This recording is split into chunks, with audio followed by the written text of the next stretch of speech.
Some wounds never heal, they just get buried under years of silence and snow. For 50 years, Silas Boone carried the weight of losing his brother to betrayal and death. Now he lives alone in the mountains with just his dog Dusty for company. One cold morning, Silas finds a cave hidden behind an ice wall. Inside, there's a warm fire and something that changes everything. He discovers proof his brother might still be alive. All these years, Silas believed his brother was dead. But if he survived, why did he let Silas think otherwise? What really happened all those years ago? Before we jump back in, tell us where you're tuning in from, and if this story touches you, make sure you're subscribed, because tomorrow I've saved something extra special for you. The alarm clock's shrill cry cut through the pre-dawn darkness at 4:30 sharp, same as it had every morning for the past 15 years. Silas Boone's weathered hand reached out from beneath the thick wool blankets, finding the clock's brass face with practiced ease. The cabin held that particular stillness that only comes in the deep mountain winter, when the world outside lies locked beneath 3 feet of snow, and the nearest neighbor sits 40 miles down a treacherous mountain road. Dusty stirred from his spot by the dying embers of the fire, his grizzled muzzle lifting as amber eyes tracked his master's movements. The old dog had been Silas's constant companion for 12 years now, found as a pup half frozen on the doorstep one November morning. Folks might say Silas saved the mutt, but truth was, Dusty had done the saving. In the years after Silas hung up his bounty hunter's badge and retreated to these remote peaks of the Bitter Ridge, the dog had been the difference between existing and truly living. The floorboards creaked their familiar song as Silas swung his legs over the edge of the bed, bare feet finding the cold pine planks. At 68, his body carried the accumulated weight of decades spent in hard country, a slight hitch in his left knee from a bullet that had found its mark in Arizona territory, permanent stiffness in his right shoulder from a wrestling match with a wanted man outside Dodge City. Yet his movements remained deliberate and strong, shaped by a lifetime of careful preparation and methodical habits. The morning ritual began as it always did. Silas struck a match and lit the kerosene lamp, its warm glow chasing shadows into the corners of the one-room cabin. The space was sparse but comfortable, built with his own hands from timber cut on his land. A stone fireplace dominated one wall, its hearth blackened by countless fires. Rough-hewn shelves held his few possessions, a handful of books, his father's, pocket watch, and a leather-bound journal where he recorded his daily observations of weather, wildlife, and the mountain's moods. He pulled on his clothes, wool long johns, heavy denim pants patched at the knees, a flannel shirt soft from years of wear. Over this went a thick woolen sweater knitted by a woman named Martha back in Billings, given to him the Christmas before he'd left civilization behind for good. The sweater still carried the faintest trace of her lavender soap, though he'd never told her why he couldn't stay, couldn't build the life she'd offered with such patient hope. The coffee pot sat ready from the night before, and Silas set it on the wood stove, adding kindling to coax the fire back to life. While the coffee heated, he opened his journal to a fresh page and recorded the date, February 15th, 1924. Outside, the wind carried that particular bite that promised fresh snow before nightfall. The barometric pressure had been dropping for 2 days. His old bones felt it like a coming storm. Dusty padded over and sat at Silas's feet, tail thumping against the floor. The dog had learned the rhythm of these mornings long ago. Coffee, then breakfast, then the daily check of the trap lines that provided their winter sustenance and small income. In his bounty hunting days, Silas had tracked men across 3 territories, bringing in desperados who thought they could disappear into the vast wilderness. Now he tracked fox and marten, creatures whose patterns he'd learned to read like scripture. The coffee finished brewing with a gentle gurgle, and Silas poured himself a cup, adding a splash of condensed milk from a can. He stood by the single window, looking out over the landscape that had become his world. The bitter ridge stretched in all directions, a maze of peaks and valleys where a man could lose himself completely or find himself, depending on what he was looking for. Snow covered everything in pristine white, broken only by the dark verticals of pine and fir trees. In the distance, Eagle's Crown Mountain rose like a cathedral spire against the grey sky. Somewhere out there, buried beneath the snow, lay the trap lines he'd set along ancient game trails. The work was honest and solitary, requiring patience and skill rather than the quick-draw reflexes that had once made him a name to be feared in certain circles. As he sipped his coffee, Silas's mind drifted to memories that surfaced uninvited on mornings like this. 48 years had passed since that terrible day in Canyon Springs, when his world had shattered like glass. His younger brother Thomas had been everything Silas wasn't: quick to laugh, generous with trust, blessed with an easy way that made folks warm to him instantly. They'd been partners in everything back then, from childhood adventures to their brief stint as lawmen in Colorado Territory. The betrayal had come from an unexpected quarter, or so Silas had believed all these years. A woman named Caroline Wells had arrived in Canyon Springs on the evening stage, claiming to be a school teacher looking for work. Pretty as a picture and sweet as honey, she'd caught Thomas's eye immediately. What followed had torn the brothers apart with a violence that still ached like an old wound on cold mornings. Silas shook his head, pushing the memories back into their deep vault. No good ever came from walking down that particular trail. Thomas was dead, had been for nearly 5 decades, and all the wondering in the world wouldn't bring him back or undo the choices that had destroyed their bond. The coffee finished, Silas prepared his breakfast. Flapjacks made from flour and milk, fried salt pork and eggs from the 3 hens he kept in a small coop behind the cabin. Dusty received his portion of the pork, tail wagging with enthusiasm that made Silas smile despite his melancholy mood. The dog's simple joy in life's small pleasures served as a daily reminder that happiness could be found in the most basic things.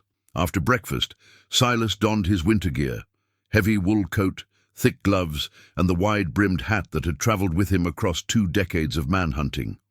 His rifle, a Winchester Model 1894 that had never failed him, went into the saddle scabbard. Not that he expected trouble on the trap lines, but a man who'd lived as long as Silas had learned that trouble rarely announced itself ahead of time. The barn stood 50 yards from the cabin, a sturdy structure that housed his horse, a steady bay gelding named Thunder. At 15, the horse had earned his retirement from the hard work of carrying a bounty hunter across rough country, but he still enjoyed the shorter trips around the mountain property. Thunder nickered softly as Silas entered the barn, his breath visible in the cold air. Saddling the horse was another ritual, performed with the care of a man who'd learned that attention to detail could mean the difference between life and death. Every strap checked, every buckle secure. The saddlebags contained basic supplies: rope, extra cartridges, a small medical kit, and jerky for lunch. In his coat pocket, wrapped in oiled cloth, was the journal where he recorded the condition of each trap and noted animal sign. Dusty waited by the barn door, practically vibrating with excitement. These morning rides represented the highlight of his day, a chance to explore scents and sounds that spoke to something wild in his domesticated heart. Together, the 3 of them, man, horse, and dog, had covered hundreds of miles through these mountains, learning every creek bed and ridgeline, every hidden valley and forgotten trail. The first trap lay 2 miles north along a game trail that wound through a stand of lodgepole pines. As Thunder picked his way carefully through the snow, Silas found himself settling into the peaceful rhythm that made these solitary journeys restorative rather than lonely. The mountain air filled his lungs with crystalline purity, and the only sounds were the soft thud of the horse's hooves in snow and the occasional call of a mountain jay. This was the life he'd chosen after hanging up his guns, and most days it satisfied him completely. The violence and uncertainty of his bounty-hunting years had left him craving simplicity and peace. Here in the bitter ridge, he'd found both in abundance. The mountains didn't judge a man's past or demand explanations for the choices that had shaped him. They simply offered shelter to those wise enough to respect their power and humble enough to live by their rules. As they approached the first trap, Dusty bounded ahead through the snow, nose working furiously to decode the night's activities. Silas smiled at the dog's enthusiasm while scanning the area with practiced eyes. The tracks told a clear story. A fox had approached the trap during the night, but had detected something that spooked it before it could take the bait. Perhaps human scent lingering on the metal, or maybe just the animal's natural caution. He reset the trap with fresh bait, making mental notes for his journal. The morning stretched ahead with 10 more traps to check, each one a small puzzle to solve. It was honest work that connected him to the land and its creatures in ways his previous profession never had. Out here, success came through patience and understanding rather than speed and violence.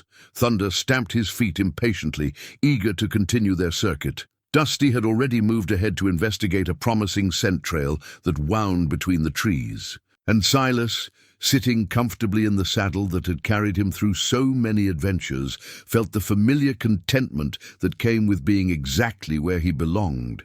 The past might carry its burdens, but the present offered its own quiet rewards to a man wise enough to accept them. The morning had yielded 2 marten and a fox, a respectable take that would bring enough coin to keep him in supplies through the remainder of winter. Silas had worked his way through 8 of the 11 traps on his circuit when he noticed something that made him pull Thunder to a halt. Dusty, ranging ahead through the snow, had stopped suddenly and was staring at something beyond a cluster of ice-covered boulders. "What is it, boy?" Silas murmured, his voice barely above a whisper. In these mountains, anything unusual demanded careful attention. After 40 years of reading sign and tracking quarry, he'd learned to trust both his instincts and his dog's. Superior senses.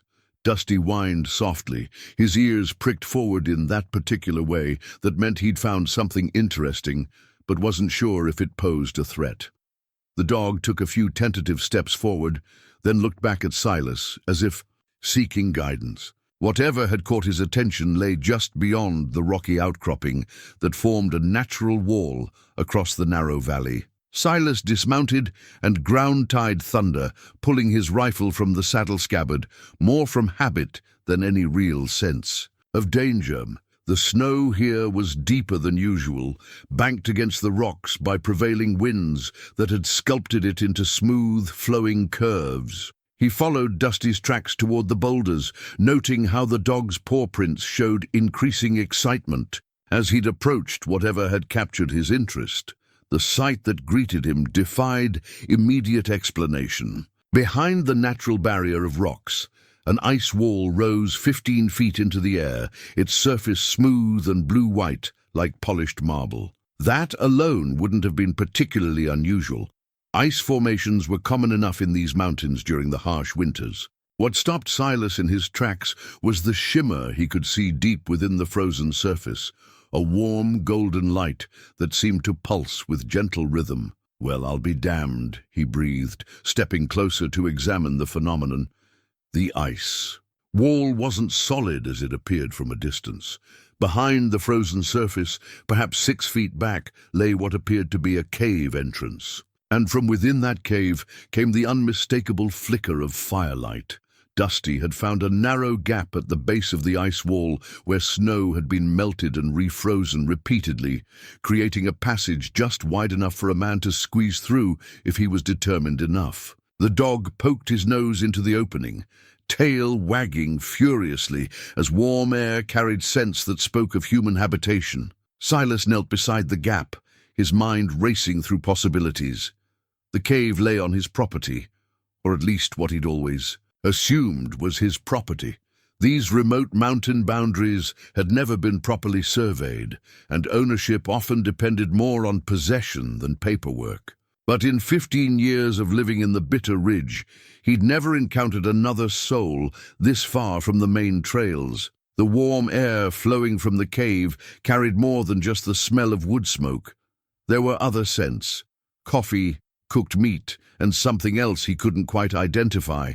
Someone was living in there, someone who'd found a way to survive the harsh mountain winter in what appeared to be considerable comfort. Silas's hand instinctively moved to the Colt revolver on his hip. Old habits died hard, and his years as a bounty hunter had taught him that hermits and mountain dwellers often preferred their solitude, for good reason. Men who hid this deep in the wilderness usually had something to hide from. He called out toward the cave entrance, his voice carrying easily in the still air. "Hello in there. My name's Silas Boone. I live about 5 miles south of here. Didn't know anyone else was in these parts." The response came immediately, the scrape of a chair across stone, followed by footsteps approaching the cave entrance. A voice called back, muffled by the ice but clearly audible. "That you, Silas? After all these years?" The words hit Silas like a physical blow, driving the air from his lungs and setting his heart hammering against his ribs. That voice, older, roughened by decades of hard living, but unmistakable in its familiar cadence. It belonged to a ghost, a man who'd been dead for 48 years, Thomas. The name escaped his lips as barely a whisper. "It's me, brother. Thomas Boone, though I reckon I've got some explaining to do." Silas's legs suddenly felt unsteady beneath him. He pressed one hand against the ice wall for support, the cold burning through his glove. This couldn't be happening.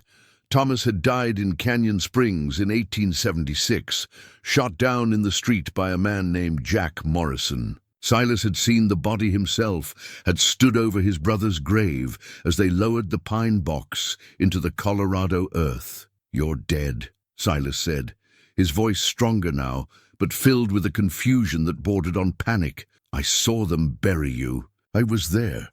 I know how it must look, Silas. Hell, I know how it sounds.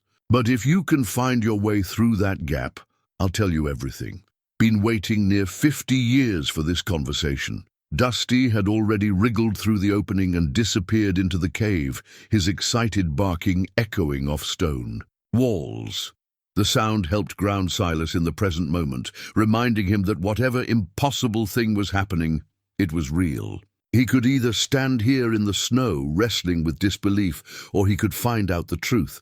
The gap was tight, requiring him to remove his heavy coat and push it ahead of him as he squeezed through the melted channel in the ice. The process was awkward and undignified, but within a few moments he emerged into a cavern that defied everything he thought he knew about survival in the high country. The cave was larger than it had appeared from outside, its natural walls smoothed by years of careful work. A fire burned in a stone-lined pit near the center, its smoke rising to disappear through cracks in the ceiling. Along one wall stood a rough table and 2 chairs, handmade but well-crafted. Shelves carved into the rock held supplies, tools, and personal belongings accumulated over decades of solitary living. And standing beside the fire, feeding wood to the flames with movements Silas remembered from childhood, was his brother Thomas, 50 years older, hair gone white and face carved by weather and hardship, but unmistakably the man who'd shared Silas's youth and shaped his understanding of loyalty and brotherhood. Thomas turned slowly, and their eyes met across the space of the cavern. The silence stretched between them, heavy with decades of grief, anger, and questions that had never found answers. Dusty, oblivious to the emotional weight of the moment, had discovered a bowl of water near the cave entrance and was drinking noisily. "You look good, Silas," Thomas said finally, his voice carefully neutral. "Mountain living agrees with you. You're supposed to be dead." The words came out harsh, accusatory. "I buried you myself. Stood at your graveside and swore I'd never forgive myself for what happened between us." Thomas nodded slowly, his weathered hands still feeding sticks to the fire. "I know. Had to be that way, at least for a while. Sit down, brother. This story's been 48 years in the telling, and I reckon it'll take some time to get through it properly." Silas remained standing, his body rigid with shock and the beginnings of anger. You let me think you were dead for half a century. You let me carry that guilt, that regret. Do you have any idea what that did to me? More than you know, Thomas replied quietly. More than you'll ever know. But there were reasons, Silas. Good reasons that I hope you'll understand once you hear them. Please, sit down. Let me tell you about Caroline Wells and what really happened in Canyon Springs. The mention of that name, the woman who'd come between them, whose lies and manipulations had destroyed their partnership and their bond, sent a chill through Silas that had nothing to do with the mountain cold. He moved to the second chair, on unsteady legs, his rifle forgotten in his grip. Outside, the wind had picked up, moaning through the ice wall that had hidden this impossible reunion for so many years. Inside the warm cave, two brothers faced each other across a chasm of time, betrayal, and carefully guarded secrets that were finally ready to see the light. Silas set his rifle against the cave wall and lowered himself into the chair, his movements careful and deliberate. The wooden seat, worn smooth by years of use, felt solid beneath him, an anchor point in a reality that had suddenly shifted beyond recognition. Dusty settled at his feet, sensing the tension between the two men and choosing the neutral ground. Between them, coffee? Thomas asked, gesturing toward a battered pot that sat warming near the fire's edge. Still make it strong, the way Papa taught us. The casual domesticity of the offer struck Silas as absurd, given the circumstances. Here was his dead brother, offering coffee as if they were simply catching up after a brief separation rather than confronting a deception that had lasted half a century. Yet something in Thomas's manner, the careful way he moved, the hesitant tone of his voice, suggested he understood the magnitude of what he was asking. "I'll take some," Silas replied, his voice hoarse. "But don't expect this to be some friendly reunion, Thomas. You've got explaining to do." Thomas poured 2 cups from the pot, the liquid dark and aromatic in the firelight. He handed one to Silas, their fingers brushing briefly during the exchange. The touch was electric, a confirmation that this wasn't some grief-induced hallucination or mountain fever dream. His brother, older, grayer, marked by decades of hard living, was flesh and blood real. "Where do I start?" Thomas asked, settling into his own chair. "With Caroline Wells, with Jack Morrison, with why I let you believe I was dead all these years?" "Start with Canyon Springs," Silas said. "Start with why you chose her over family, over everything we'd built together." Thomas stared into his coffee cup for a long moment, and when he looked up, his eyes held a pain that made Silas's chest tighten despite his anger. "I never chose her over you, brother. That's the first thing you need to understand. Everything that happened, the fight between us, my supposed death, all of it, was part of something bigger than either of us realized at the time. Bigger. How?" Silas's voice carried the skepticism born of too many lies from too many desperate men over the years. "You courted her. You defended her when I tried to warn you she was trouble. You threw 20 years of partnership away for a woman you'd known 3 weeks. Caroline Wells wasn't who she claimed to be," Thomas said quietly. "Hell, that wasn't even her real name. Took me years to piece together the truth, and by then the damage was done. By then you'd already buried an empty coffin and disappeared. Into these mountains." The words hung in the air between them like smoke. Silas felt something cold settle in his stomach that had nothing to do with the mountain air seeping through the cave entrance. "What do you mean, empty coffin?" Thomas reached into a wooden crate beside his chair and withdrew something wrapped in oiled leather. He unwrapped it carefully, revealing a small leather journal bound with a faded ribbon. The cover bore the initials, C.W., stamped in gold letters that had dulled with age. "Found this in her hotel room after everything went to hell," Thomas explained. "Took me 3 months to work up the courage to read it.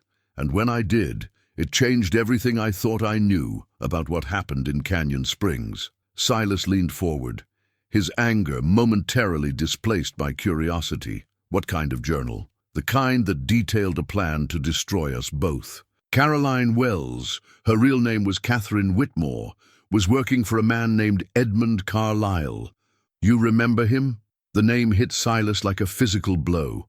Edmund Carlyle had been their last big capture, a railroad executive who'd embezzled nearly $50,000 from the Denver and Pacific line. They'd tracked him across 3 territories before cornering him in a brothel in Tucson.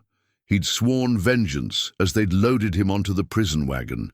But most criminals made similar threats. Neither brother had given his words much weight. He was in prison, Silas said, 20 years hard labor.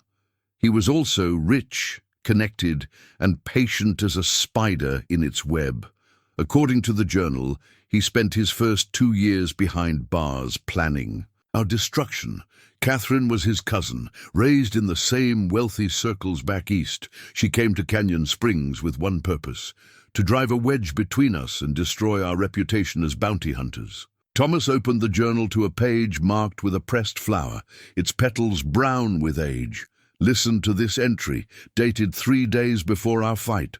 Thomas suspects nothing. His devotion makes him predictable, while Silas's suspicion makes him dangerous. The plan proceeds as Uncle Edmund designed: turn the brothers against each other, then eliminate the threats they represent. Silas felt the world tilting around him. Eliminate the threats? Jack Morrison wasn't some drifter who took offense at my defending her honor. He was a hired gun, brought in specifically to kill me. The fight between us wasn't coincidence. It was orchestrated to separate us, to make sure you wouldn't be watching my back when Morrison made his play. The coffee had gone cold in Silas's hands, but he barely noticed. Memories of that terrible day came flooding back with new context. Details he'd dismissed at the time, now taking on sinister significance. Caroline's tears when Thomas had defended her against Silas's accusations. Her insistence that Thomas meet her alone at the hotel to discuss their future. The convenient timing of Morrison's arrival just as the brothers had reached the breaking point. You're saying she set us up, Silas said slowly, that the whole thing was a trap from the moment she stepped off that stage. She played us both, brother, but in different ways. She painted as jealous and controlling, poisoning my mind against your warnings. Me, she convinced that you were trying to sabotage my chance at happiness because you couldn't stand to see me with someone. Silas closed his eyes, remembering the harsh words they'd exchanged in the street outside the Silver Dollar Saloon. Thomas accusing him of jealousy, of trying to control his life. Himself responding with equal venom, calling Thomas a fool who'd throw away everything for a pretty face and sweet words. The crowd that had gathered to watch the Boone brothers tear each other apart with words that cut deeper than any blade. So what happened with Morrison? Silas asked. How did you survive? Thomas touched his left shoulder, and Silas noticed for the first time the way his brother favored that side when he moved.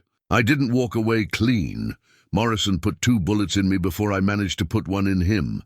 Caroline was supposed to confirm my death and report back to her uncle, but something went wrong with their plan. What kind of something? You, Thomas said simply. You saw Morrison draw first, saw him shoot me down in what looked like cold blood. When you put 6 bullets in him before he hit the ground, it spooked her. She ran that same night, took the first stage out of town without staying to verify I was dead. Silas remembered that moment, the fury that had consumed him as he watched his brother fall, the speed with which he'd drawn and fired. Morrison had been fast, but grief and rage had made Silas faster. But I saw them bury you. You saw them bury a man about my size with his face shot away, probably by that scattergun Doc Henley kept behind the bar. Catherine needed a body for her report to Carlyle, and Doc needed to dispose of a drifter who died of pneumonia that same week. The revelation settled over Silas like a heavy blanket. Everything he'd believed about the worst day of his life was wrong. The guilt he'd carried, the self-imposed exile, the decades of regret, all based on a lie carefully constructed by people who'd wanted to destroy them both. Where were you? Silas asked. While I was grieving a brother who wasn't dead? Thomas gestured around the cave, his expression sad but resolute. Right here. Been here ever since, healing up and trying to figure out how to contact you without putting you in danger. By the time I was strong enough to travel, You disappeared completely. Took me 5 years just to learn you'd become a bounty hunter.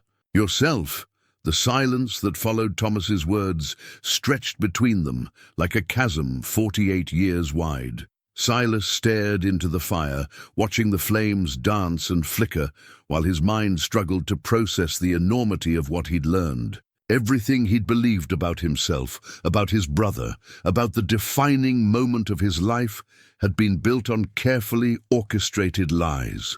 5 years, he repeated finally. You knew where I was for 5 years and never reached out. Thomas shifted in his chair, and Silas caught another glimpse of the old injury that marked his left shoulder. By then you'd made a name for yourself. The Ghost of the Rockies, they called you. Word was you could track a man across solid stone and draw faster than lightning. You were feared from Colorado to California. I was good at my job, Silas said quietly. Had to be. It was the only way I knew to honor what I thought we'd built together. That's exactly why I couldn't contact you, Thomas replied. Your reputation made you a target for every young gun looking to make his name. Adding the complication of a supposedly dead brother would have made things worse, not better. Besides, I had other problems to worry about. Silas looked up from the fire, noting something in his brother's tone that spoke of old fear. What kind of problems? Thomas stood and moved to one of the shelves carved into the cave wall, retrieving a small wooden box. Inside, wrapped in cloth, were a collection of yellowed newspaper clippings and handwritten letters. He brought the box back to his chair and began sorting through the contents. Edmund Carlyle got out of prison in 1883, Thomas said, handing Silas a newspaper clipping dated August 15th of that year. Served only 7 years of his 20-year sentence. Seems he had friends in high places willing to arrange an early release. Silas read the brief article announcing Carlyle's release, noting the mention of exemplary behavior and contributions to prison reform. It had the feel of a story written by someone who'd been paid to smooth over inconvenient details. Catherine's journal mentioned that he blamed us personally for his financial ruin. Thomas continued. Losing that 50,000 wasn't just about the money. It destroyed his reputation, cost him his position with the railroad, ruined his standing in Denver society. In his mind, we were responsible for the complete collapse of his life. So he decided to return the favor, Silas said, understanding beginning to dawn. With interest, Catherine's mission was just the opening move. When she failed to confirm my death, Carlyle assumed his plan had succeeded anyway. 2 brothers destroyed, 1 dead, the other consumed by grief and guilt. For a few years, that seemed to be enough. Thomas handed him another clipping, this one from 1885. The headline read, Notorious Bounty Hunter Dies in Montana Gunfight. Below it was a crude drawing that bore a passing resemblance to Silas, along with a story detailing the supposed death of the Ghost of the Rockies in a shootout with cattle rustlers. That's when I knew he was still hunting us, Thomas explained. Someone had fed information to that newspaper, someone who wanted the world to think you were dead. When I saw that story, I realized Carlyle wasn't finished with his revenge. Silas studied the article, remembering the gunfight it described. He'd been in Montana that year, had indeed tangled with a gang of rustlers near Billings, but he'd walked away from that fight very much alive, something the newspaper account failed to mention. He was testing the waters, Silas realized, seeing if anyone would contradict the story. Exactly. And when no one did, when no friends or family came forward to dispute your death, he knew we were both isolated enough to be vulnerable. That's when the real hunting began. Thomas reached into the box again and withdrew a leather portfolio tied with string. Inside were more newspaper clippings, but these were different. Headlines about mysterious deaths, bounty hunters found dead under suspicious circumstances, lawmen who disappeared while pursuing routine cases. Took me 3 years to see the pattern, Thomas said. Men who'd worked with us, who'd known us, who might have been able to identify inconsistencies in our supposed deaths. One by one they started dying, always looked like accidents or bad luck, but the timing was too convenient. Silas felt a chill that had nothing to do with the mountain cold. Names and faces floated through his memory, fellow lawmen, informants, even the occasional criminal who'd provided useful information. How many of them had died because of their association with the Boone brothers? "Sheriff McKenna in Durango," Silas said, remembering a telegram he'd received in 1887. "Horse threw him, they said, broke his neck. McKenna was asking questions about your supposed death in Montana.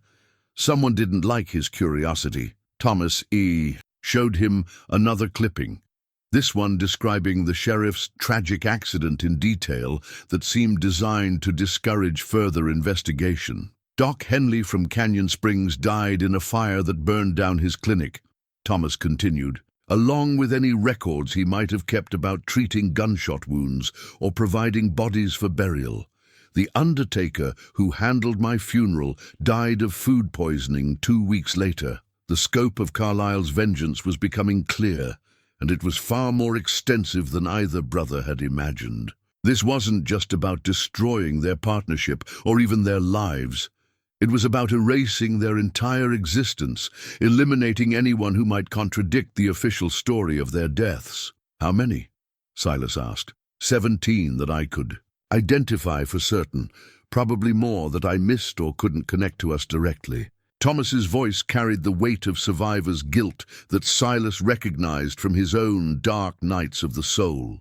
Dusty, who had been dozing by the fire, suddenly lifted his head and growled low in his throat. Both men froze, years of experience, telling them to trust the dog's superior senses.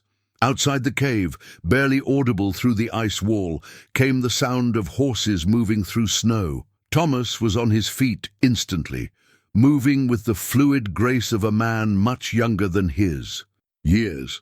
He crossed to another shelf and retrieved a rifle, a newer model than Silas's Winchester, well-maintained and obviously ready for use. "Expecting company?" Silas asked, his own hand moving instinctively to his sidearm. "Been expecting it for 48 years, Thomas replied grimly. "Question is whether it's finally found me, or if it followed you here." The sound of horses grew closer, accompanied now by voices. At least 2 men, maybe 3. They were trying to be quiet, but their whispered conversation carried clearly in the thin mountain air. "Should have brought more men," one voice said. "3's enough for an old hermit," came the reply. "Besides, we're just supposed to confirm he's here and report back. Carlyle wants to handle this personally." Silas felt his blood turn to ice. Water. After nearly 5 decades, Edmund Carlyle's long-delayed vengeance had finally tracked them to the most remote corner of the Bitter Ridge. The brothers, who'd supposedly been dead for years, were about to face the man who'd orchestrated their destruction. Thomas checked his rifle's action with practiced efficiency. "Well, brother," he said quietly, "looks like our reunion's about to get complicated." The voices outside grew more distinct as the riders approached the ice wall. Silas counted at least 3 different speakers, their words carrying the casual confidence of men who believed they held all the advantages. He exchanged a look with Thomas, and in that moment, 48 years of separation and pain collapsed into the familiar rhythm they'd shared as younger men.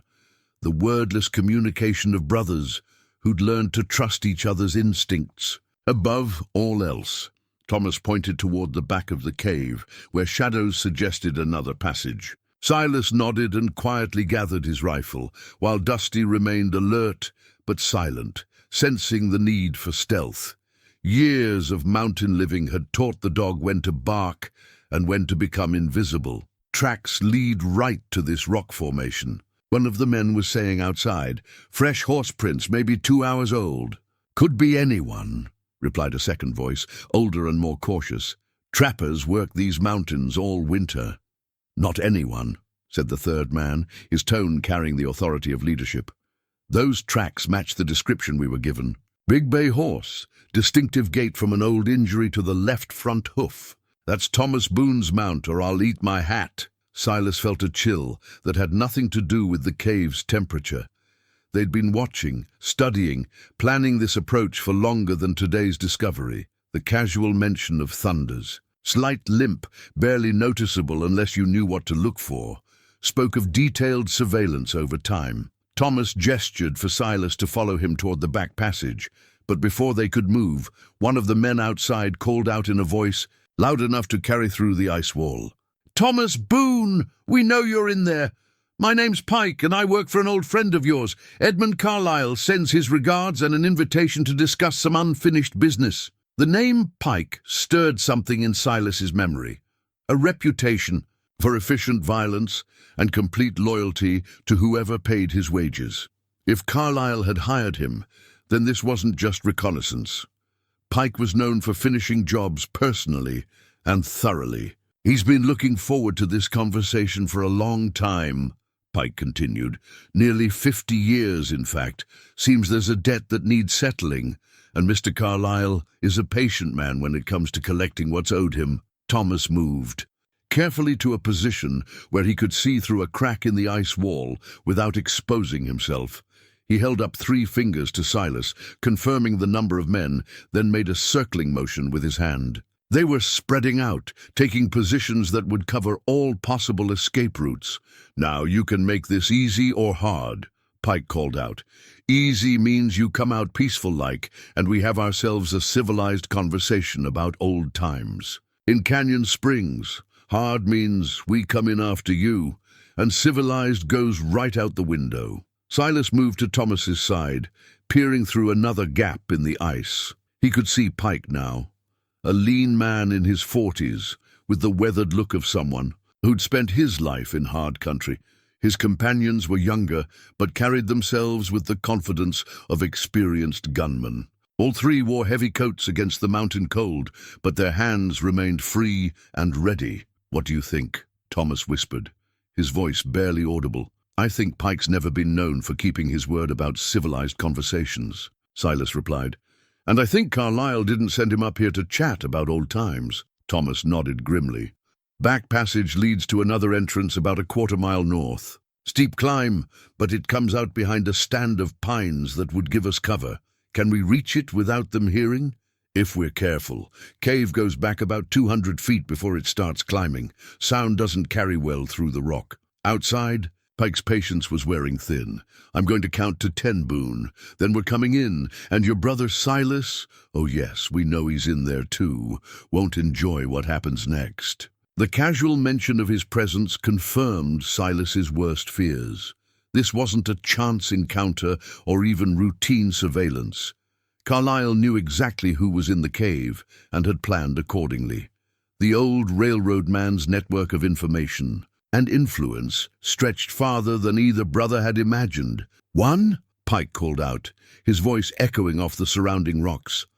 Thomas was already moving toward the back of the cave, Dusty following silently at his heels. Silas gathered the leather journal and wooden box containing the evidence of Carlyle's long campaign of revenge. Whatever happened next, those documents represented the only proof of the conspiracy that had destroyed their lives. 2. The back passage was narrow and dark, requiring them to move single file with Thomas leading the way. He'd obviously traveled this route many times over the years, his movements sure and quiet despite the challenging terrain. Behind them, Pike's counting continued, each number bringing them closer to a confrontation that would end with either their escape or their deaths. 5. The passage began to slope upward, and Silas could feel cold air flowing down from somewhere above. Thomas had been right about the sound not carrying. Pike's voice was already fading to a distant murmur, but that also meant they wouldn't hear the men entering the cave until it was too late to matter. 8. They reached a natural chimney in the rock, a vertical shaft that rose into darkness above them. Thomas had driven iron spikes into the stone to create crude handholds, evidence of years spent preparing for exactly this kind of emergency. He began climbing immediately, Dusty tucked into a canvas sling across his back that had obviously been designed for this purpose. 10.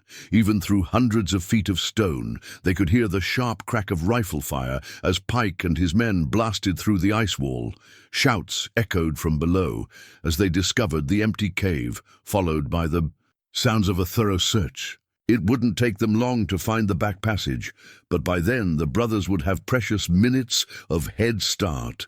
The climb was brutal, requiring them to ascend nearly 60 feet through a shaft barely wide enough for a man's shoulders. Silas's arms burned with the effort, and his breathing came hard in the thin air. But the alternative to completing the climb was facing Pike's guns with no room to maneuver, and that was no alternative at all. Thomas reached the top first and helped pull Silas up the final few feet. They emerged into daylight filtered through a screen of pine boughs, exactly as Thomas had promised. The trees provided excellent concealment while offering multiple escape routes through the dense forest. Below and behind them, angry voices echoed from the cave as Pike discovered their escape route. They went up the back shaft. Collins, you stay here and watch the horses. Jenkins, you're with me. We're going after them. Silas looked at his brother, seeing the same grim determination in Thomas's eyes that he felt in his own heart. How well? Do you know these mountains? Well enough, Thomas replied. Question is, how well do they know them? Only one way to find out. Silas checked his rifle and began moving through the trees, Thomas and Dusty following close behind. After 48 years of separation, the Boone brothers were partners again, this time in a deadly game of survival against an enemy who'd waited half a century for his revenge. The pine forest offered both sanctuary and peril as the brothers moved through the deep snow. Each step had to be calculated, fast enough to stay ahead of their pursuers, quiet enough to avoid giving away their position. Thomas led the way with the confidence of a man who'd spent decades learning every trail, every hiding spot, every advantage these mountains could offer. Behind them, the sounds of pursuit grew steadily closer. Pike and his companion were making no effort at stealth, crashing through the underbrush with the determination of men who believed superior numbers and firepower would compensate for local knowledge. Their strategy was simple: push hard enough to prevent the brothers from disappearing entirely, then use their greater mobility to close the distance for a final confrontation. There's a ridgeline about half a mile north, Thomas whispered as they paused behind a massive pine trunk. Open ground, but it connects to a trail system that would let us lose them in the backcountry. Silas studied the terrain ahead, his tactical mind automatically calculating angles of fire, available cover, and escape routes. They'll see us crossing the open ground. Pike's not stupid. He'll try to pin us down with rifle fire while his partner flanks us. Unless we give them something else to think about, Thomas replied, reaching into his coat to withdraw a small bundle wrapped in oiled cloth. Inside were 4 sticks of dynamite, old but carefully maintained, along with fuses and blasting caps. Mining. Supplies? Silas asked. Found a played-out silver claim about 3 miles west of the cave. Previous owner left behind enough explosives to bring down half the mountain, if a man knew how to use them properly. Thomas's smile held no warmth. Figured they might come in handy someday. The sound of approaching footsteps forced them to move again, deeper into the forest where the trees grew thicker and the snow lay in deeper drifts. Dusty ranged ahead, his natural camouflage and silent movement making him nearly invisible among the shadows. Twice the dog froze and looked back, warning them of danger before melting back into the undergrowth. They reached the edge of the open ground Thomas had described, a natural meadow perhaps 200 yards across, flanked by steep slopes on either side. The snow here was pristine and deep, marked only by the tracks of deer and smaller game. Crossing it would leave an obvious trail, but the alternative was doubling back toward their pursuers. How stable is the slope on the east side? Silas asked, studying the steep incline that rose above the meadow. Thomas followed his gaze and nodded slowly. Snow's been building up there all winter, probably ready to come down with the right encouragement. Think your mining supplies could provide that encouragement? One way to find out. Thomas began preparing the dynamite, cutting fuses to different lengths with practiced efficiency. You ever trigger an avalanche before? No, but I've seen what they can do. In Colorado, watched one take out a whole mining camp. Key is timing. Too early, and we just give them a light show. Too late, and we're caught in it ourselves. The voices of their pursuers were getting closer, Pike's harsh commands carrying clearly through the cold air. Trail leads straight to that. In clearing, they'll have to cross it or double back on us. Jenkins, you take the high side. I'll cover the low ground. Silas felt the familiar calm that had served him through dozens of dangerous situations as a bounty hunter. His mind cleared, focusing on the immediate tactical problem while pushing aside the emotional complications of fighting alongside his supposedly dead brother. Give me 2 minutes to get into position on the far side. When you see me wave, start. Your countdown. Thomas handed him one of the prepared charges. If this goes wrong, it won't go wrong, Silas interrupted. We've done harder things with worse odds. That was a long time ago, brother. Some things you don't forget. Silas checked his rifle one more time, then began moving around the edge of the clearing, using the tree line for cover. The snow was treacherous here, soft enough to muffle his footsteps, but deep enough to slow his progress. Behind him, he could hear Thomas explaining the plan to Dusty in the quiet voice he'd always used with animals. Reaching the far side of the meadow took longer than expected, but Silas finally found a position that offered both cover and a clear view of the slope where Thomas would place his charges. The dynamite would need to be positioned carefully, high enough to trigger a significant slide, but not so high that the brothers couldn't escape the avalanche zone in time. A flash of movement caught his eye as Pike emerged from the forest on the opposite side of the clearing. The gunman moved with professional caution, rifle ready, eyes scanning constantly for threats. His partner, Jenkins, appeared higher up the slope, exactly as Thomas had predicted. They had the brothers' trail in sight and were preparing to close. The trap. Silas raised his arm and waved once, then took aim at a position about 20 yards from where Pike stood. If everything went according to plan, he wouldn't need to fire a shot. But plans had a way of going wrong when bullets started flying, and it was always better to be prepared. Thomas appeared briefly at the edge of the tree line, 2 bundles of dynamite in his hands. He moved with surprising speed for his age, scrambling up the loose rock and snow to reach the optimal placement point. Pike spotted him immediately and raised his rifle, but the angle was wrong for a clear shot. "There he is!" Pike shouted to his partner. "On the slope! Take him!" Jenkins tried to adjust his position for a better shot, but the steep terrain made movement difficult. Thomas reached his target location and began setting the charges, working with the calm efficiency of a man who'd done this kind of work before. The fuses were already lit, thin trails of smoke rising into the cold air. "What the hell is he doing?" Jenkins called out, finally recognizing the danger. Pike understood first. "Avalanche! Get back now!" But it was too late. Thomas was already sliding down the slope away from the charges, using his rifle as a makeshift brake to control his descent. The first explosion echoed across the meadow like thunder, followed immediately by the second. For a moment, nothing happened. Then the entire eastern slope began to move. The avalanche started slowly, a few loose rocks tumbling down the incline, but within seconds it became a roaring wall of snow, stone, and broken trees that swept everything before it.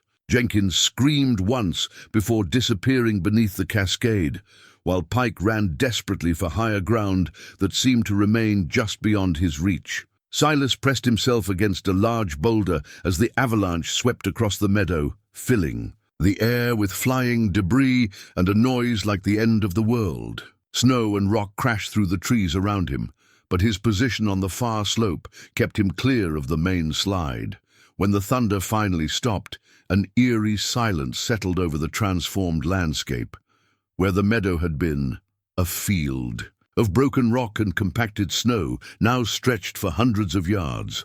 Pike was nowhere to be seen, though whether buried or simply driven back into the forest was impossible to tell. Thomas appeared from the tree line, coated with snow but apparently unharmed.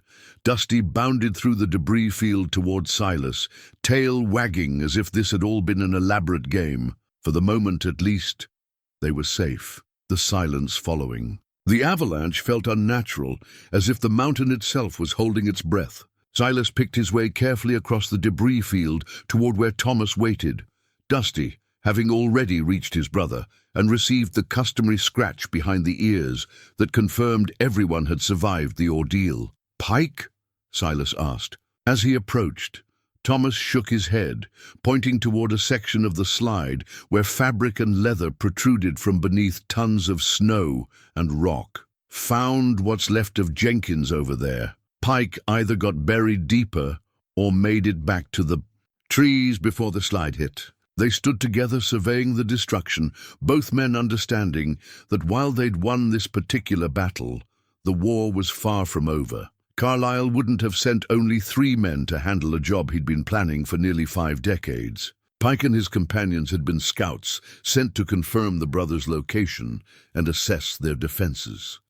"We need to get to your cabin," Thomas said. "Gather supplies and figure out our next move before—" He stopped mid-sentence, his face going pale as he stared at something beyond Silas's shoulder. Following his brother's gaze, Silas turned to see a lone figure emerging from the tree line on the opposite side of what had been the meadow. The man moved with the careful steps of someone navigating treacherous terrain, but there was nothing uncertain about his purpose. Even at this distance, Edmund Carlyle was instantly recognizable. 73 years old now, his hair white as the surrounding snow, but still carrying himself with the arrogant bearing that had made him so many enemies during his railroad days. He wore a heavy fur coat that spoke of wealth and comfort, and the rifle in his hands looked both expensive and well-maintained. "Impressive display, gentlemen," Carlyle called out, his voice carrying clearly across the transformed landscape. "Though I must say, you've caused me considerable inconvenience. Do you have any idea how difficult it is to find reliable help in these remote mountains?" Silas felt his hand move instinctively toward his sidearm, but Thomas caught his wrist. "He's not alone," his brother murmured. "Look at the tree line." Now that he knew what to search for, Silas could see them. At least 4 more men positioned among the pines, their rifles trained on the brothers' position. Carlyle had anticipated the possibility of an ambush and had come prepared accordingly. "I've been looking forward to this conversation for a very long time," Carlyle continued, beginning to pick his way carefully across the debris field. "Nearly 50 years, in fact. You gentlemen cost me everything I'd worked my entire life to build." "You cost yourself everything when you decided to steal from the railroad," Silas called back. "We just did our job." Carlyle's laugh was brittle as winter ice. "Your job? Your job was to bring me in alive to face trial. Instead, you destroyed my reputation, my business relationships, my standing in society. Even after I served my time, far more time than the crime warranted, the stigma followed me everywhere." Thomas stepped forward slightly, his rifle held ready but not yet aimed.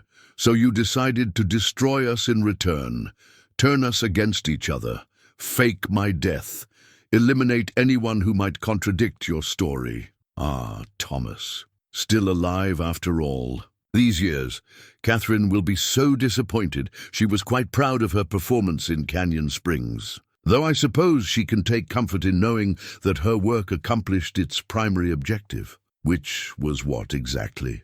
Silas asked, though he suspected he already knew the answer. "To isolate you both. To strip away your support network, your reputation, your very identity. Thomas became a dead man, forgotten by history. You became a ghost, feared and shunned by the very communities you once served. Neither of you ever again posed a threat to my interests or anyone else's." The casual cruelty in Carlyle's voice sparked something dangerous in Silas's chest. This man had orchestrated the destruction of their lives with the same cold calculation he'd once applied to railroad schedules and freight manifests. Everything they'd lost, everyone who died because of their association with the Boone brothers, had been nothing more than entries in Carlyle's ledger of revenge. "But you're both here now," Carlyle continued, still approaching across the treacherous footing. "Together again, just as you were in the old days. And that presents me with a unique opportunity, the chance to finish what Catherine started, but to do it properly this time." Thomas raised his rifle, the barrel swinging. "Toward Carlyle." "That's close enough." "Oh, I don't think so." Carlyle smiled and raised his hand in a signal to his hidden men. "You see, gentlemen, I've learned from my previous mistakes. This time, I'm not relying on hired help or elaborate deceptions. This time, I'm handling things personally." The crack of rifle fire echoed across the avalanche site, but it didn't come from Carlyle or his men. Instead, it came from behind the brothers, from a position they'd assumed was secure. Silas spun around to see a figure rising from behind a fallen log. Pike, very much alive and apparently unhurt, his rifle smoking from the shot he'd just fired. The bullet had found Thomas, spinning him around and sending him crashing to the snow-covered rocks. Blood spread quickly across his heavy coat, dark against the white fabric. Dusty rushed to his fallen master, whining with distress as he tried to understand what had happened. "Thomas!" Silas dropped to his knees beside his brother, pressing his hands against the wound in a desperate attempt to stop the bleeding. The bullet had taken Thomas high in the chest, perhaps missing his heart, but definitely causing serious damage. "Excellent work, Pike," Carlyle called out approvingly. "Though I specifically requested that you take them both alive." "Old habits," Pike replied, emerging fully from his concealment. Snow and debris covered his coat, and blood trickled from a cut on his forehead, but he was mobile and dangerous. "Besides, one dead and one captured serves your purposes just as well." Thomas gripped Silas's arm with surprising strength, his eyes urgent despite the pain. "The journal," he whispered. "Don't let him get the journal." Silas understood. The leather-bound record of Catherine's mission represented the only proof of Carlyle's conspiracy. Without it, their deaths would simply be another unsolved mystery. In the remote mountains, two hermits who'd met an unfortunate end during a harsh winter. "Very touching," Carlyle said, having reached speaking distance despite the difficult terrain. "The legendary Boone brothers, reunited at last. Though I must say, Thomas, you're looking rather poorly. Perhaps we should put you out of your misery before we proceed with our business." "Go to hell," Thomas managed through gritted teeth. "I've been there, my friend. Prison is its own special version of hell, and you sent me there for 7 years of my life. Now it's your turn to experience some suffering." Carlyle gestured to Pike, who began moving to flank Silas's position. The other gunmen were emerging. From the tree line now, their rifles trained on the brothers to prevent any desperate moves. The trap was closing with mechanical precision, 48 years in the making. But as Pike approached, Dusty suddenly launched himself from beside Thomas's. Prone form, the dog hit the gunman in the chest with 60 pounds of furious loyalty, sending them both tumbling across the rocky debris. Pike's rifle went flying, and for a moment the carefully orchestrated endgame dissolved into chaos. Silas seized the opportunity, rolling away from Thomas while drawing his Colt in one fluid motion. The revolver bucked in his hand as he put 2 shots into the nearest of Carlyle's men, then dove for cover behind a boulder as return fire sparked off the rocks around him. "Kill them both!" Carlyle screamed, his calm demeanor finally cracking.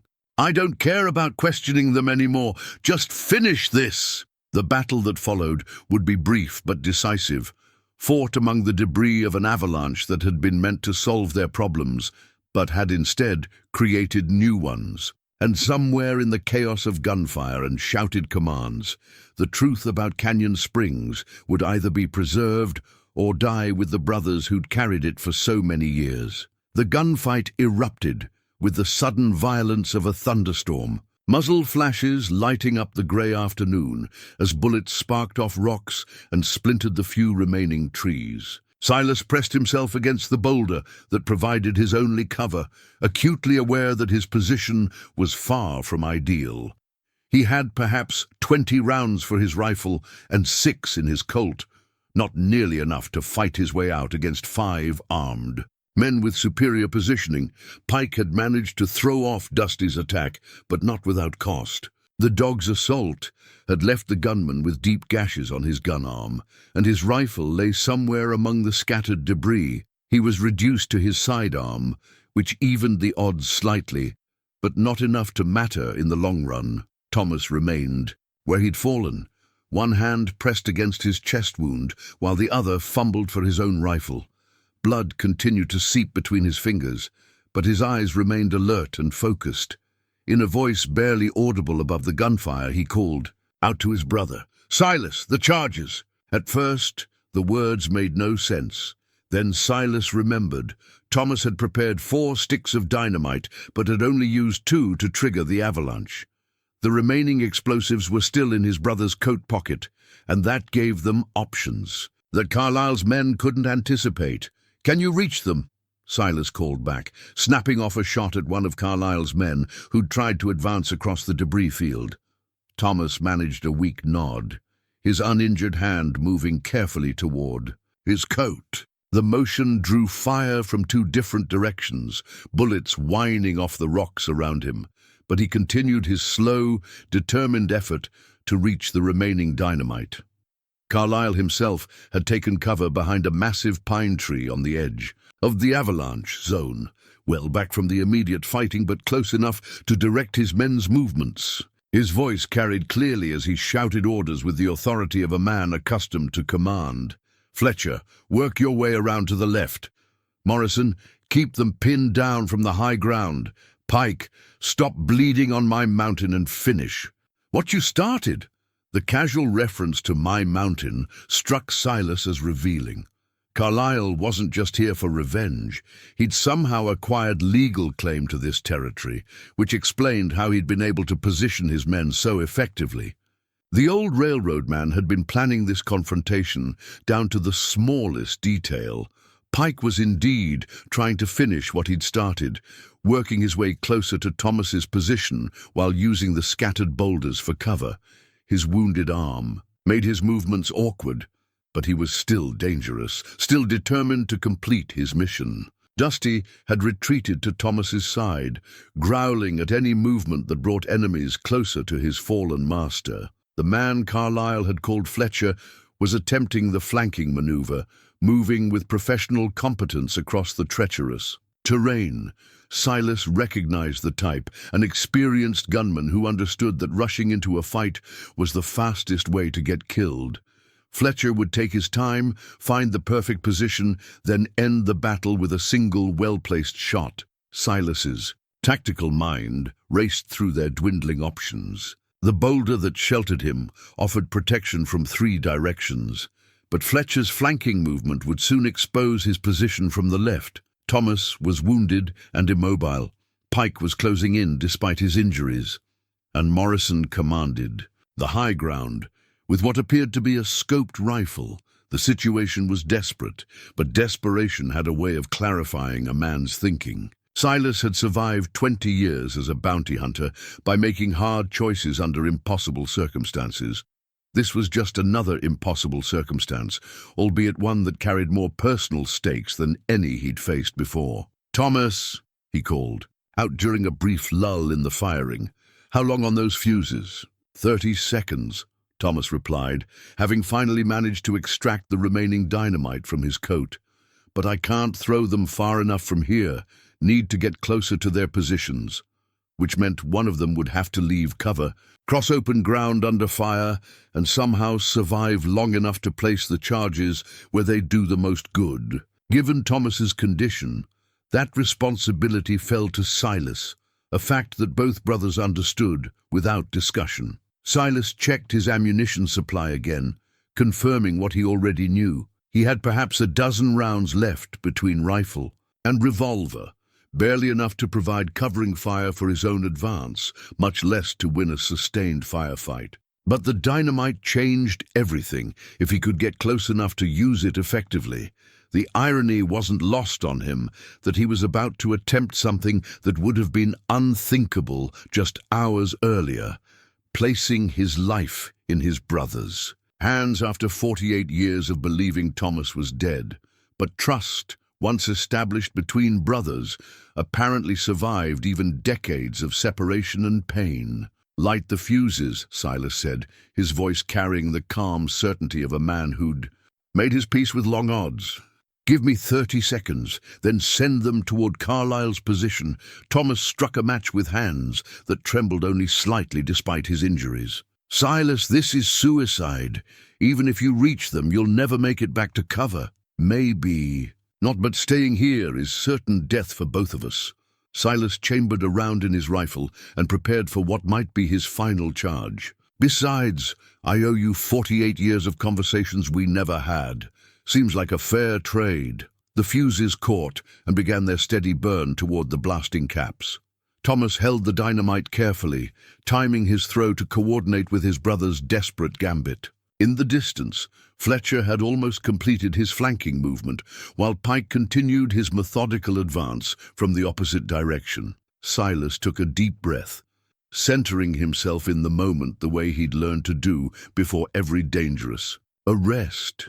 Fear was a luxury he couldn't afford. There was only the target, the distance to cover, and the actions required to reach his goal. Everything else was distraction. "Now," he whispered, and launched himself from behind the boulder.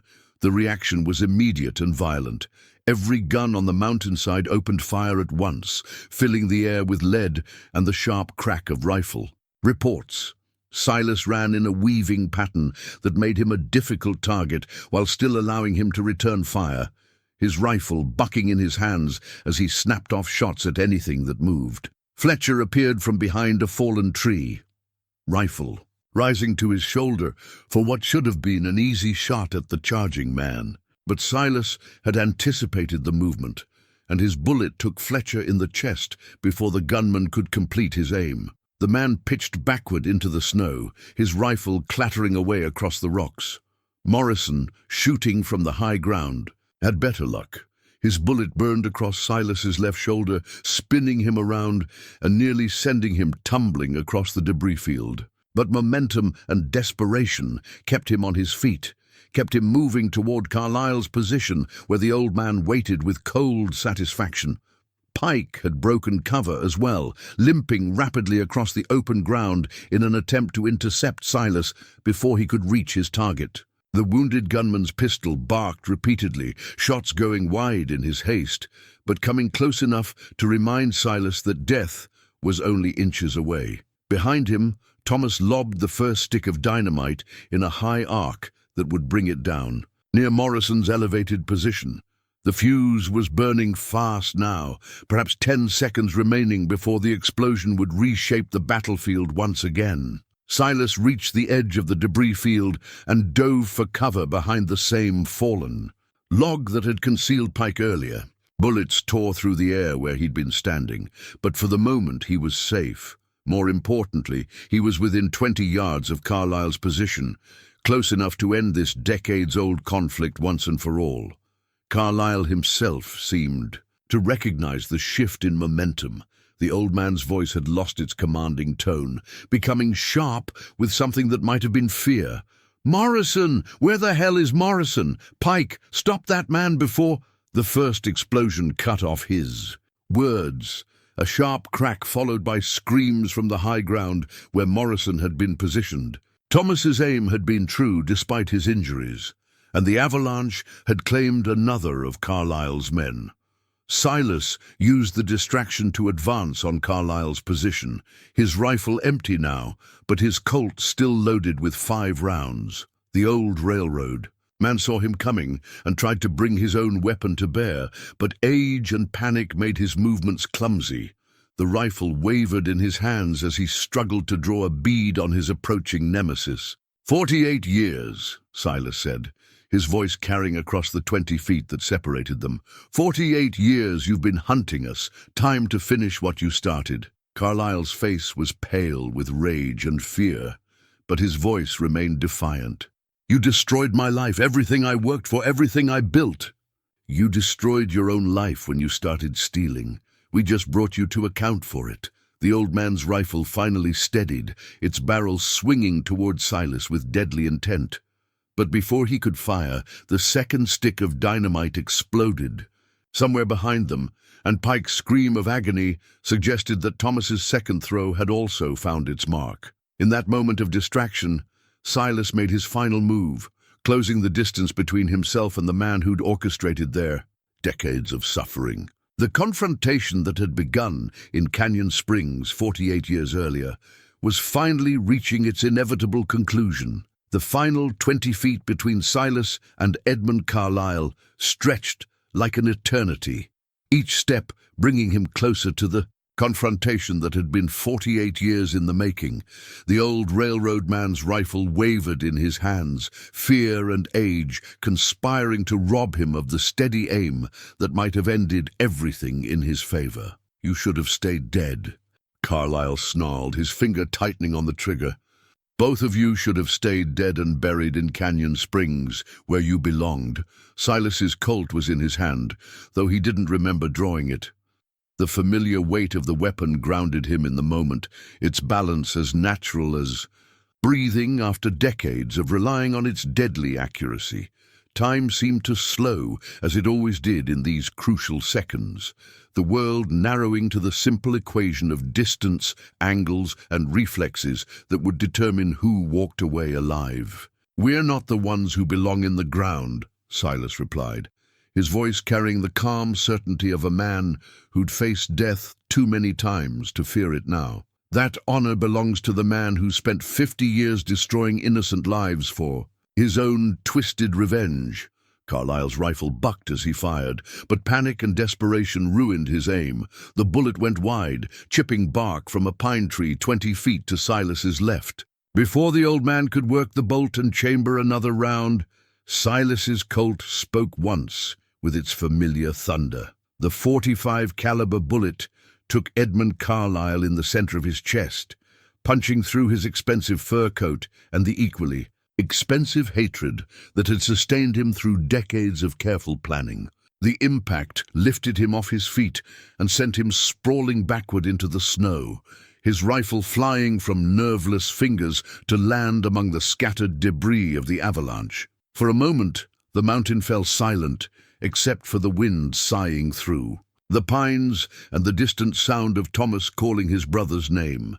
Silas approached Carlyle's fallen form cautiously, his weapon still trained on the old man's chest. Too many supposedly dead enemies had taught him the value of wariness, even in apparent victory, but Carlyle was finished.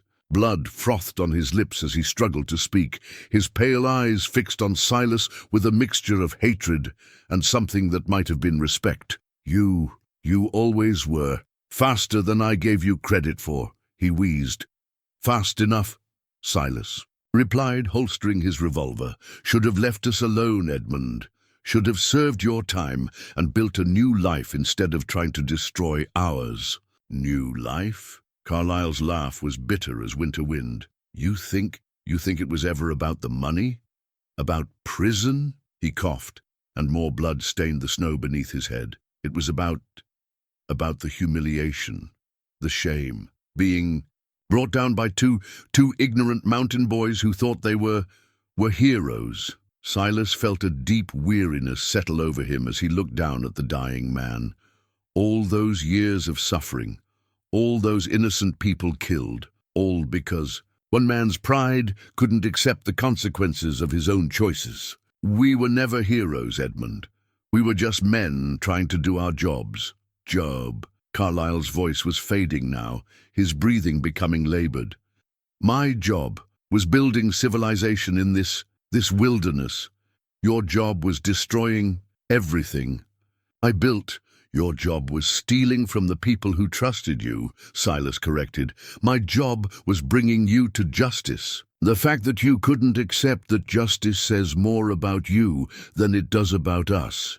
Carlyle tried to respond, but the words dissolved into a wet cough that brought up more blood than air. His eyes remained fixed on Silas's face, burning with undiminished hatred even as life ebbed away. When the end finally came, it was with a shuddering breath that carried away 48 years of carefully nurtured vengeance. Silas stood over the body for a long moment, feeling neither satisfaction nor regret. Edmund Carlyle had orchestrated his own destruction as surely as he'd orchestrated theirs, and justice, delayed but not denied, had finally claimed its due. The man who'd spent half a century playing God with other people's lives had discovered that even gods could bleed and die. Behind him, Thomas was calling his name with increasing urgency. Silas turned from Carlyle's corpse and hurried back across the debris field, suddenly remembering that his brother had been shot and was losing blood while Silas had been settling old scores. He found Thomas propped against a boulder, one hand still pressed against his chest wound, while the other held Dusty close for comfort. The dog's fur was matted with his master's blood, but his tail wagged weakly when he saw Silas approaching. "Is it finished?" Thomas asked, his voice barely above. A whisper. "It's finished," Silas confirmed, kneeling beside his brother to examine the wound. "Carlyle's dead, and I don't think any of his men survived your dynamite demonstration." Thomas managed a weak smile. "Always did have a talent for making things go boom." The bullet had taken him high in the left side of his chest, missing his heart, but possibly puncturing a lung. Blood continued to seep steadily from the wound, despite the pressure he was applying, and his skin had taken on a greyish pallor that spoke of serious blood loss. "We need to get you to a doctor," Silas said, though they both knew the nearest medical help was at least 40 miles away across treacherous mountain terrain. "Too far," Thomas replied, reading his brother's thoughts. "Too much blood lost already." Silas felt the weight of cruel irony settling over him. After 48 years of separation, after surviving Carlyle's long campaign of revenge, after finally learning the truth about Canyon Springs, he was going to lose his brother again. This time, for real. Silas tore strips from his own shirt, working with the desperate efficiency of a man who'd patched too many wounds in too many desperate situations. The makeshift bandages might slow the bleeding, but they couldn't repair the damage Pike's bullet had done to Thomas's chest. Still, he had to try. After losing his brother once to lies and deception, he wasn't prepared to lose him again to a gunman's bullet. "Hold still," Silas murmured, as he packed the wound as best he could with the limited supplies available. "I'm going to get you back to the cabin. We'll figure out the rest from there." Thomas gripped his brother's wrist with surprising strength, his eyes urgent despite the pain that was clearly consuming him. "Silas, listen to me. There's something else you need to know about Catherine, about what really happened in Canyon Springs." "Save your strength," Silas replied, but Thomas shook his head with stubborn determination. "No time for that. The journal, it doesn't tell the whole story. Catherine, she wasn't just working for Carlyle, she was—" Thomas coughed and blood flecked his lips. "She was his daughter." The words hit Silas like a physical blow. His daughter, illegitimate, born to a woman Carlyle kept in St. Louis while he was married to someone else. Raised her himself after her mother died, filled her head with stories about how the world owed them both something for the hardships they'd endured. Silas felt pieces of the puzzle clicking into place with sickening clarity. Catherine's easy manipulation of both brothers, her intimate knowledge of their habits and weaknesses, the personal hatred that had driven her performance in Canyon Springs. It all made sense now. "She knew us," Silas said slowly. "Before she ever came to town, she knew us. Carlyle had been planning our destruction for months, maybe years. Catherine studied us the way a hunter studies his prey. She knew exactly which buttons to push, exactly how to drive us apart." Thomas's breathing was becoming more labored, each word an obvious effort. But he continued with the determination of a man who needed to unburden himself of secrets he'd carried too long. "The worst part is, I think she actually came to care for me. Not enough to abandon the plan, but enough to feel guilt about what she was doing. There are entries in her journal, later ones, where she talks about wishing things could have been different. Doesn't matter now, Silas said, though part of him wondered if it might have mattered then, if they'd known the truth. She made her choices. We all made choices, brother. Some of them were the right ones, some weren't.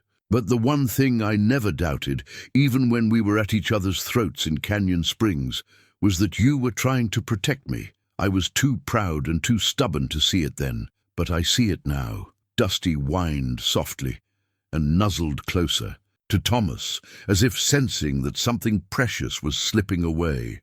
The dog's simple devotion served as a reminder of the bonds that truly mattered, loyalty given freely, without calculation or hidden agenda. I need you to promise me something, Thomas continued, his voice growing weaker. The cave, it's got supplies enough to last through the winter. Documents too, things that prove what Carlyle did to all those people over the years. Don't let that die with me. You're not dying, Silas said automatically, though he could see the truth in his brother's increasingly pale face. We're going to get you patched up and... Silas. The single word carried enough authority to cut through denial and false hope. We both know better. I've been living on borrowed time for 48 years anyway. At least now I get to spend my last minutes with my brother instead of alone in that cave, wondering if you'd ever forgive me for the things I said in Canyon Springs. There's nothing to forgive, Silas replied, and was surprised to discover he meant it. We were both played by experts. The only villain in this story is lying dead in the snow over there. Thomas smiled, and for a moment he looked like the young man Silas remembered from their partnership days, quick to laugh, generous with trust, blessed with an easy way that made people warm to him instantly. You always were the smarter one. Brother, I just hope you're smart enough now to find some peace after all this. We'll find it together, Silas said, but Thomas was already shaking his head. No, we won't. But that's all right. I've had 48 years to make my peace with what happened between us. The only thing I regretted was thinking you'd never know the truth about Canyon Springs. Now you do, and that's enough. The wind picked up, stirring the snow around them and carrying the clean scent of pine and mountain air. In the distance, thunder nickered softly, as if calling for the return of familiar companions. The mountain afternoon was fading toward evening, painting the sky in shades of grey and pale gold. Thomas's grip on Silas's wrist was growing weaker, but his eyes remained clear and focused. Take care of Dusty for me. He's a good dog, and he deserves better than to be alone up here. I will, Silas promised, his throat tight with emotions he'd thought buried decades ago. And Silas, don't stay up here forever. You've got years left, good years. Don't waste them hiding from a world that needs men like you. Before Silas could respond, Thomas's eyes closed and his breathing became shallow and irregular. The brother he'd mourned for 48 years was finally truly leaving him, this time forever. Thomas Boone died as the sun touched the western peaks, his final breath carried away on the mountain wind like a whispered prayer. Silas sat beside his brother's body for a long time, one hand resting on Dusty's head, while the other held the leather journal that contained the truth about Canyon Springs. Around them, the debris field bore silent witness to the end of a conflict that had consumed nearly half a century. The silence felt different now, not the oppressive quiet of isolation, but the peaceful stillness that comes after a storm has finally passed. Edmund Carlyle's body lay where it had fallen, already being claimed by the mountain as snow began to dust his expensive coat. His surviving gunmen were scattered across the avalanche site, their weapons cold and their mission unfulfilled. The long campaign of revenge had ended not with triumph, but with the simple recognition that some wounds could only be healed by time and truth. When Silas finally stood, his knees protested the cold, and his shoulder burned where Morrison's bullet had grazed him. But these were minor complaints, the kind of aches that reminded a man he was still alive when others were not. He gathered Thomas's rifle and the remaining supplies, then whistled softly for thunder. The old horse picked his way carefully across the treacherous footing, as steady and reliable as he'd been through 20 years of shared adventures. The journey back to his cabin took twice as long as usual, partly because of the difficult terrain, but mostly because Silas found himself stopping frequently to look back at the place where his brother lay. He'd bury Thomas properly when the ground thawed in spring, but for now, the mountain would have to serve as both grave marker and memorial. Dusty followed close at Thunder's heels, his usual enthusiasm replaced by a quiet grief that spoke to the depth of his bond with Thomas. The dog seemed to understand that his world had changed forever, that the warm cave and gentle hands that had cared for him through 12 winters were gone. But he also seemed to sense that he wasn't alone, that the tall man who smelled of gunpowder and sorrow would take care of him now. The cabin felt different when they arrived, as full darkness settled over the bitter ridge. What had been Silas's private sanctuary for 15 years now felt like a place meant for sharing, as if Thomas's presence lingered in the shadows and corners. Silas built up the fire, prepared a simple meal, and set out food and water for Dusty, all the while thinking about his brother's final words. "Don't stay up here forever," Thomas had said. "You've got years left, good years. Don't waste them hiding from a world that needs men like you." The advice was sound, but putting it into practice would require more courage than facing Carlyle's guns. Silas had built his mountain refuge as much to escape the world as to escape his grief. The thought of returning to civilization, of explaining where he'd been and why he'd chosen isolation, seemed almost overwhelming. Yet as he sat by the fire, with Dusty sleeping at his feet, Silas found himself thinking about the towns he'd known in his bounty hunting days. Places where honest law was scarce and good men were always needed. Perhaps there was still work to be done for someone with his skills and experience, even at his age. He opened Thomas's journal and began reading by firelight, learning details about Catherine's mission that painted an even darker picture of Carlyle's methodical revenge. The railroad man had spent years assembling dossiers on everyone connected to the Boone brothers, planning their destruction with the same attention to detail he'd once applied to building rail lines across hostile territory. But there were other documents in the collection Thomas had preserved, evidence of Carlyle's crimes that went far beyond embezzlement. Bribes to territorial officials, the systematic harassment of competitors, even connections to several mysterious deaths among his business rivals. The man Silas had killed today had been far more dangerous than anyone had realized. As the fire burned low and the mountain night deepened around the cabin, Silas made his decision. Come spring, he would descend from the bitter ridge and deliver Thomas's evidence to the proper authorities. The dead deserved justice, and their families deserved to know the truth about what had happened to their loved ones. But first, he would spend the winter properly grieving his brother and planning for a future he'd never expected to have. There would be time to read through all of Thomas's papers, to understand the full scope of what they'd survived. Time to train Dusty in the ways of a different life, away from the cave that had been his home for so many years. Most importantly, there would be time to heal from wounds that had festered for nearly 5 decades. The guilt Silas had carried over their final argument in Canyon Springs could finally be laid to rest, replaced by the understanding that they'd both been victims of a carefully orchestrated deception. Spring came early to the bitter ridge that year, and with it came changes that would have seemed impossible during the dark months of winter.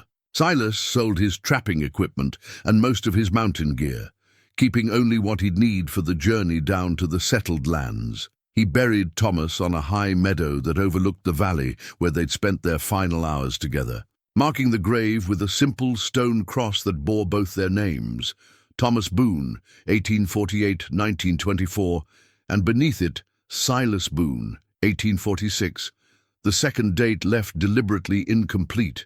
The gesture would have amused Thomas, Silas thought as he loaded his few remaining possessions onto Thunder's back. Always the dramatic one, His brother would have appreciated the symbolism of a shared gravestone, a promise that they would be reunited eventually, but not quite yet. Dusty adapted to his new life with the resilience that had served him well in the mountains. The dog seemed to understand that they were starting over, that the trail ahead would lead to new adventures and new companions. His tail wagged with something approaching his old enthusiasm as they began their descent toward the distant towns that sparkled like jewels in the valley below. Behind them, the bitter ridge rose into the morning sky, holding its secrets and its memories safe in the silence of stone and snow. The cave, where Thomas had spent 48 years of exile, would remain as he'd left it, a monument to endurance and the power of brotherhood to survive even the deepest betrayals. Ahead lay uncertainty, but also possibility. Silas Boone was coming. Down from the mountain, carrying with him the truth about Canyon Springs and a hard-won understanding that some wounds, given enough time and patience, really could heal.